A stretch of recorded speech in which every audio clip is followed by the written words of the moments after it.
Bienvenue sur Carnet Noir. Dans la ville de Sorio, en Afrique de l'Ouest, l'effervescence du marché se mêlait au chant des vendeurs et au parfum des épices. Au cœur de cette animation, Assa, une jeune femme de 28 ans, se frayait un chemin. Sa démarche assurée et sa beauté attirante ne passaient pas inaperçues. Elle portait des robes colorées, et son sourire illuminait les visages des commerçants qui la croisaient. Mais derrière cette apparente sérénité, Assa portait un secret. Mariée depuis 5 ans à Amadou, un riche commerçant respecté dans la ville, elle menait une vie confortable, mais elle n'était pas heureuse. Amadou était un homme bienveillant, mais autoritaire. Il tenait Assa comme un trésor qu'il fallait protéger, mais cette protection se transformait souvent en contrôle. Il lui interdisait de travailler, de sortir sans son autorisation, et de fréquenter certaines amies qu'il jugeait influences négatives. Assa se sentait prisonnière dans cette cage dorée, privée de liberté. Elle rêvait d'aventure, de voyage, et surtout de quitter Sorio pour découvrir le monde. C'est alors qu'elle fit la rencontre de Paul, un touriste français en visite dans la région. Leurs chemins se croisèrent par hasard, dans un café en bordure de mer. Paul, avec son allure décontractée, sa chemise ouverte et ses cheveux en bataille, lui parla comme aucun homme ne l'avait fait auparavant. Il lui raconta ses voyages, ses escapades à travers le monde, et surtout, il lui décrivit la France comme un pays de liberté et de possibilités infinies. Assa fut immédiatement fascinée par Paul. Il représentait tout ce qu'elle avait toujours rêvé, l'aventure, la liberté, et l'évasion loin de son quotidien étouffant. Ils se revirent plusieurs fois en secret, et très vite, une relation passionnée se noua entre eux. Paul lui promit de l'emmener en France, de l'aider à obtenir un visa, et de lui offrir une vie loin des contraintes qu'elle connaissait. En France, tu seras libre, Assa. Tu pourras faire tout ce que tu veux, lui disait-il, les yeux pleins de promesses. En quelques semaines, Assa fut conquise. Elle se mit à rêver d'une nouvelle vie, où elle serait enfin maîtresse de son destin. Elle prit alors une décision radicale, elle quitta Amadou, abandonnant sa maison et le confort qu'il lui offrait, pour suivre Paul. Bien que cela lui coûtât de tout abandonner, elle était convaincue que l'avenir en valait la peine. Amadou, en apprenant la nouvelle, fut dévasté. Il tenta de la convaincre de rester, lui promettant de changer, mais Assa était déjà résolue. « Je ne veux plus de cette vie, Amadou. Je veux être libre, lui dit-elle, ses yeux brillant d'une détermination nouvelle. Elle quitta la maison qu'elle avait partagée avec lui, emportant seulement une valise remplie de ses vêtements et de quelques souvenirs. Quelques jours plus tard, elle et Paul prirent un avion en direction de Paris. Assa était excitée, le cœur rempli d'espoir. Pendant le vol, Paul lui tint la main, lui assurant que tout irait bien, qu'il vivrait heureux en France. « La France est un pays merveilleux. Tu vas adorer, lui répétait-il. Mais à leur arrivée à l'aéroport de Roissy-Charles de Gaulle, les choses prirent une tournure inattendue. Paul semblait nerveux. Il ne cessa de regarder autour de lui, comme s'il craignait d'être repéré. Ils prirent le RER en direction de Paris, mais au lieu de se diriger vers un bel appartement comme Assa l'avait imaginé, Paul l'entraîna dans des ruelles sombres, loin des quartiers illuminés de la capitale. Assa, de plus en plus inquiète, lui demanda où ils allaient. « Ne t'inquiète pas, on est presque arrivé, » répondit-il d'une voix peu convaincante. Mais le doute s'installait dans l'esprit d'Assa. Elle se rendit compte que la ville de ses rêves ne ressemblait en rien à ce qu'elle voyait, des murs couverts de graffitis, des visages fatigués, et une atmosphère pesante. Finalement, ils arrivèrent devant un immeuble délabré, ses murs sales et ses fenêtres brisées. Paul ouvrit une porte métallique rouillée et l'entraîna dans une petite pièce sombre, à peine éclairée par une ampoule vacillante. Il y avait un matelas posé à même le sol, des vêtements éparpillés et une odeur de moisissure qui imprégnait l'air. Assa, stupéfaite, le regarda, le cœur battant de plus en plus fort. « C'est ici que tu vis ?» demanda-t-elle, sa voix tremblante. Paul évita son regard, se grattant nerveusement la tête. « Oui. Enfin, c'est temporaire. Je n'ai pas encore trouvé de travail stable. Mais ça va s'arranger, je te le promets. » Assa sentit une vague de panique l'envahir. Elle se rendit compte qu'elle avait tout quitté pour un homme qu'elle connaissait à peine, et qui lui avait menti.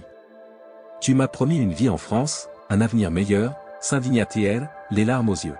« Tu m'as dit que tu avais un appartement, un travail. » Paul, visiblement mal à l'aise, se détourna.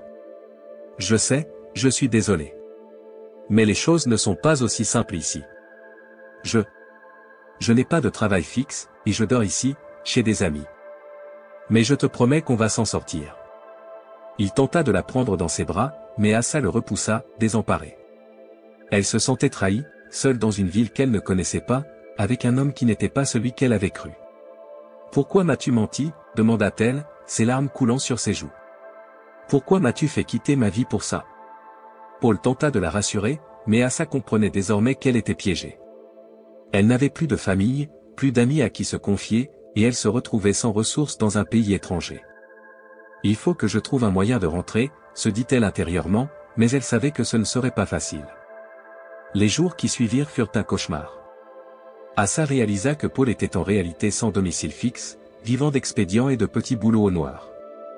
Chaque jour, elle sortait, espérant trouver un moyen de changer sa situation, mais la barrière de la langue et le coût de la vie à Paris rendaient chaque pas plus difficile. Paul, de son côté, essayait de minimiser la gravité de la situation, lui promettant encore et encore que les choses s'arrangeraient. Assa, désespérée, se mit à fréquenter les foyers pour femmes en détresse, espérant y trouver de l'aide. Mais elle comprit vite qu'elle n'était pas seule dans cette situation, des dizaines de femmes, venues de différents pays, erraient dans les mêmes rues, cherchant une issue à leur détresse.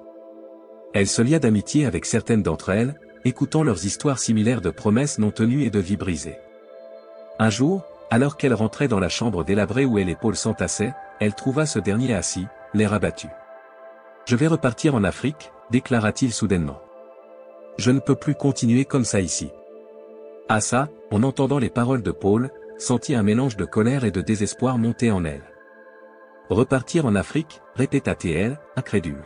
« Et moi, qu'est-ce que je vais devenir ?» Elle avait tout abandonné pour le suivre, et voilà qu'il envisageait de fuir à nouveau. Elle se sentait trahie, une fois de plus, par ses promesses vides. Paul, le regard fuyant, haussa les épaules. « Je n'ai plus rien ici. Sans travail, sans argent, c'est trop dur. En Afrique, je pourrais au moins recommencer, trouver un moyen de gagner de l'argent. » Il tenta de justifier sa décision, mais Assa ne l'écoutait plus. Elle se sentait prise au piège, coincée dans une ville étrangère, sans aucun soutien. « Et moi ? Je suis censée faire quoi ici, seule ?» demanda-t-elle, la voix brisée. « Je t'ai fait confiance, j'ai tout quitté pour toi, et maintenant tu me laisses tomber. » Paul, visiblement embarrassé, tenta de la rassurer. « Je te promets que je trouverai un moyen de t'aider une fois que je serai de retour là-bas. » Mais ces mots sonnaient creux pour Assa. Elle comprit alors qu'elle devait se débrouiller seule. Elle décida de ne plus compter sur Paul, qui n'avait fait que l'entraîner dans une situation sans issue. « Fais ce que tu veux, » répondit-elle froidement, en se détournant de lui. « Je m'en sortirai seule. » Les jours suivants, Assa chercha par tous les moyens un moyen de se stabiliser. Elle se rendit dans les centres d'aide aux migrants, où elle rencontra d'autres femmes dans des situations similaires. Certaines avaient trouvé des solutions temporaires, comme des emplois précaires ou des hébergements en foyer. Assa, quant à elle, faisait de son mieux pour comprendre les démarches administratives, mais sans papier, elle se heurtait constamment à des murs. Un matin, alors qu'elle errait dans les rues de Paris, elle tomba sur une femme d'origine africaine qui semblait lui être familière. La femme, nommée Aminata, l'accosta avec un sourire.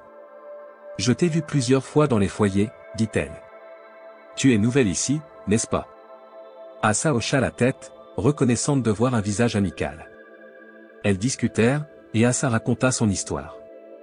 Aminata l'écouta avec attention, hochant la tête à plusieurs reprises. « Je connais bien ce genre de situation, » confia-t-elle. « J'ai moi-même quitté mon pays pour suivre un homme qui m'avait promis monts et merveilles. Mais la réalité ici est bien différente. » Assa se sentit comprise, et pour la première fois depuis son arrivée à Paris, elle se permit de pleurer. Aminata lui prit la main. « Écoute, ce n'est pas facile, mais il y a des solutions. Des associations peuvent t'aider, des réseaux de solidarité existent. Il faut juste être patiente et courageuse. » Elle lui donna les coordonnées d'une association qui aidait les femmes migrantes à se reconstruire, à trouver un emploi ou un logement. Encouragée par cette rencontre, Assa se rendit au centre indiqué par Aminata. Là-bas, elle trouva un soutien qu'elle n'avait pas imaginé. Les bénévoles l'accueillirent avec chaleur et la guidèrent dans les démarches pour obtenir une aide temporaire. Grâce à eux, elle trouva un hébergement d'urgence dans un foyer pour femmes, ce qui lui permit de quitter la chambre insalubre qu'elle partageait avec Paul. Pendant ce temps, Paul avait disparu. Assa ne chercha pas à le retrouver, sachant qu'il n'avait plus rien à lui offrir. Elle se concentra sur sa propre survie, déterminée à prouver qu'elle pouvait s'en sortir. Elle suivit des cours de français offerts par l'association, espérant que cela l'aiderait à trouver un emploi stable. Mais malgré ses efforts, la vie en France restait un combat quotidien. Le froid de l'hiver parisien la transperçait, et la solitude lui pesait. Elle se surprenait parfois à penser à Amadou, se demandant ce qu'il faisait à Sorio. Elle se demanda si elle avait fait le bon choix en quittant sa vie confortable pour un rêve qui s'était transformé en cauchemar. Un soir, alors qu'elle rentrait au foyer, elle reçut un appel inattendu. C'était Aminata, qui lui proposait de la rencontrer dans un petit café du quartier. Assa accepta avec enthousiasme, heureuse de revoir son amie. Lorsqu'elle arriva, Aminata l'accueillit avec un sourire chaleureux, mais Assa remarqua rapidement que quelque chose n'allait pas. « Je dois te parler de quelque chose d'important », dit Aminata d'un ton grave. « Il y a des rumeurs qui circulent. J'ai entendu dire que Paul est impliqué dans des affaires louches, qu'il profite de la naïveté des femmes comme toi pour les attirer en France. Il les abandonne ensuite, les laissant se débrouiller seuls. » Assa sentit son cœur se serrer.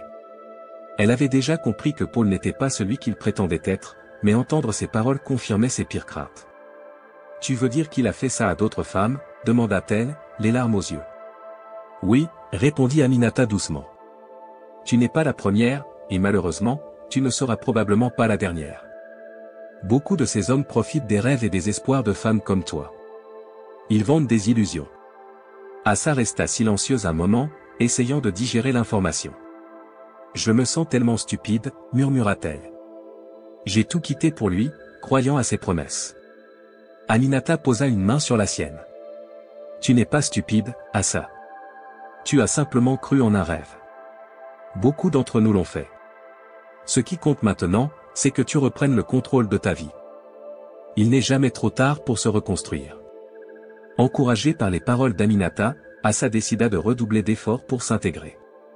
Elle participa activement aux cours et aux activités proposées par l'association. Peu à peu, elle apprit à connaître d'autres femmes, à se créer un réseau de soutien, et à reprendre confiance en elle. Elle parvint même à trouver un petit emploi dans un restaurant africain du quartier, où elle travaillait comme serveuse. Ce n'était pas le travail de ses rêves, mais c'était un début, un pas vers l'indépendance. Le propriétaire, un homme généreux d'origine ivoirienne, lui offrit des heures supplémentaires et l'encouragea à poursuivre ses études pour obtenir un diplôme en cuisine. Les mois passèrent, et Assa commença à se sentir plus à l'aise dans sa nouvelle vie. Elle restait en contact avec Aminata, qui continuait de l'encourager. Un jour, alors qu'elle se retrouvait pour un déjeuner, Aminata lui proposa une idée.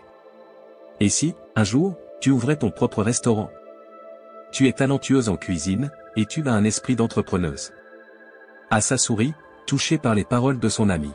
« C'est un rêve que j'ai toujours eu, mais je ne sais pas si j'en suis capable. » « Tout commence par un petit pas, » répondit Aminata. « Tu as déjà parcouru un long chemin, Assa. Le reste dépend de ta volonté. » Encouragée par les paroles d'Aminata, Assa se mit à nourrir le rêve d'ouvrir un jour son propre restaurant.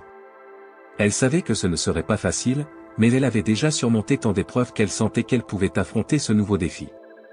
Grâce à son emploi au restaurant africain, elle économisait chaque mois, même si c'était peu, et suivait des cours de cuisine pour se perfectionner. Un jour, alors qu'elle travaillait, elle reçut une visite inattendue. Amadou, son ex-mari, se tenait là, devant l'entrée du restaurant. Assa resta figée, incapable de croire qu'il avait traversé des milliers de kilomètres pour la retrouver. « Amadou ? Que fais-tu ici ?» demanda-t-elle, la voix tremblante. Il la regarda, le visage grave mais empreint de tendresse. « J'ai appris ce qui t'était arrivé, » dit-il doucement. « J'ai entendu dire que tu étais seule ici, que tu luttais pour t'en sortir. Je ne pouvais pas rester à Sorio en sachant cela. » Assa sentit les larmes lui monter aux yeux. Elle n'avait pas pensé à lui depuis longtemps, trop occupée à survivre dans cette ville étrangère. « Comment as-tu su ? » « Des amis m'ont informé de ta situation, » répondit Amadou. « Ils m'ont dit que tu avais tout quitté pour suivre cet homme, et que tu étais tombé dans un piège. » Il soupira. « Je ne suis pas venu pour te juger, Assa. Je suis venu parce que je m'inquiète pour toi. » Elle se sentit déstabilisée. Elle se souvenait de toutes les raisons qui l'avaient poussée à quitter Amadou, mais elle ne pouvait nier que sa présence lui apportait un certain réconfort. « Je m'en sors, Amadou. Ce n'est pas facile, mais je fais de mon mieux. » Amadou hocha la tête. Je vois cela. Tu es forte, Assa, et je respecte cela. Mais je veux que tu saches que si tu veux revenir, si tu veux reconstruire ta vie avec moi en Afrique, je t'accueillerai à bras ouverts. Rien n'a changé pour moi. Assa resta silencieuse. Elle savait que Amadou était sincère, mais elle n'était plus la même personne que celle qui l'avait quittée. Merci pour ta proposition, Amadou. Mais j'ai choisi cette voie, et je veux aller jusqu'au bout. J'ai beaucoup appris ici, et je veux prouver que je peux réussir par moi-même. Amadou la regarda avec un mélange de respect et de tristesse. Je comprends, dit-il finalement. Je te souhaite de réussir, Assa. Tu le mérites. Avant de partir, il lui tendit une enveloppe. Ceci est pour t'aider. C'est peu de choses, mais je veux que tu saches que je serai toujours là pour toi, quoi qu'il arrive. Assa prit l'enveloppe avec hésitation. Elle le remercia, les larmes aux yeux, puis le regarda partir. Elle se sentait partagée entre la gratitude et le regret, mais elle savait qu'elle devait suivre son propre chemin. Les mois qui suivirent, Assa continua de travailler d'arrache-pied. Grâce à l'aide de Amadou, elle put se former davantage en cuisine et obtint un certificat culinaire qui lui ouvrit de nouvelles opportunités. Elle trouva un emploi dans un restaurant plus grand, où elle put apprendre auprès de chefs expérimentés. Elle se fit un nom dans le milieu de la cuisine africaine à Paris, ses talents et sa détermination lui valant le respect de ses collègues. Aminata, qui était toujours à ses côtés, la poussa à aller plus loin. Il est temps, Assa. Tu as tout ce qu'il faut pour ouvrir ton propre restaurant. Paris est prête pour découvrir ta cuisine. Assa hésitait encore, mais l'idée prenait forme dans son esprit. Elle se souvenait de toutes les fois où elle avait rêvé, en Afrique, de diriger son propre établissement, de cuisiner pour les gens et de les voir sourire grâce à ses plats. Elle décida de franchir le pas. Avec ses économies et l'aide de l'association qu'elle fréquentait depuis son arrivée, elle parvint à réunir assez de fonds pour louer un petit local. Le jour de l'ouverture de son restaurant, baptisé « Le Soleil de Sorio », elle se tenait devant la porte, nerveuse mais déterminée. Aminata était à ses côtés, ainsi que plusieurs des femmes qu'elle avait rencontrées dans les foyers. Elles avaient toutes contribué d'une manière ou d'une autre à la réalisation de ce rêve, en aidant à aménager l'espace, en peignant les murs ou en décorant les tables. « Je suis tellement fière de toi », lui dit Aminata en lui prenant la main. « Tu as surmonté tant d'épreuves pour en arriver là. » Assa sourit, émue. « Je n'aurais jamais pu y arriver sans vous toutes. Merci. » Le restaurant devint rapidement un succès. Les habitants du quartier vinrent goûter au plat d'Assa, et sa cuisine devint réputée pour ses saveurs authentiques d'Afrique de l'Ouest. Elle attira même l'attention de critiques gastronomiques, et son histoire de résilience et de courage fit le tour des réseaux sociaux. Le Soleil de Sorio devint un symbole de la force des femmes migrantes et de leur capacité à se reconstruire malgré les épreuves. Un soir, alors qu'elle fermait le restaurant après une journée bien remplie, Assa reçut un message inattendu. C'était Amadou, qui lui envoyait une photo de leur ancienne maison à Sorio, accompagnée d'un message simple, « Je suis fier de toi ». Elle sourit, le cœur rempli de gratitude. Elle avait fait un long chemin depuis son arrivée à Paris. La ville, qui lui avait semblé si hostile au début, était devenue le lieu de sa renaissance. Elle se souvenait de l'Assa qui avait quitté l'Afrique, pleine de rêves, et elle se rendait compte que malgré toutes les désillusions, elle avait finalement réussi à accomplir ses objectifs. La dernière fois qu'elle avait vu Paul, il était toujours perdu dans ses mensonges et ses illusions. Elle n'éprouvait plus de rancœur à son égard, seulement de la pitié. Il avait été l'élément déclencheur de sa transformation, et même si elle avait souffert, elle était reconnaissante d'avoir pu se retrouver elle-même à travers cette épreuve. Assa se tenait maintenant sur le seuil de son restaurant, regardant les lumières de Paris briller au loin. Elle savait qu'elle avait encore beaucoup de chemin à parcourir, mais elle était prête. Avec un dernier regard vers le ciel étoilé, elle referma la porte, sachant que le lendemain apporterait de nouvelles opportunités. Elle était enfin libre.